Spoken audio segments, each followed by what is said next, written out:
Are you unable to install Microsoft PC Manager on Windows?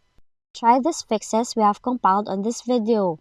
Now, before you dive into the more advanced troubleshooting fixes, consider restarting your computer to put it back on a clean slate. But if that method did not work, temporarily disable your antivirus. Do it by opening Windows Security, click Virus and Threat Protection, click Manage Settings, then disable the toggle next to Real-Time Protection. Now, after disabling the security program, give a quick restart to your computer and then check if the problem continues. Additionally, use a program troubleshooter. Do it by opening Settings, go to System, choose Troubleshoot, click Other Troubleshooter, then run the troubleshooter for Compatibility Troubleshooter. Lastly, clear the temporary folder.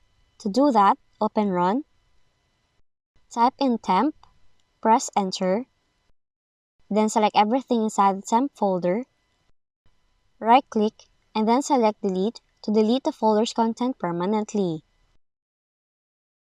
Those are the possible fixes when you cannot install the Microsoft PC Manager in your Windows computer. If you found this video helpful, kindly like and subscribe. You may also click and turn on the notification bell so you can be notified from whenever we release new videos.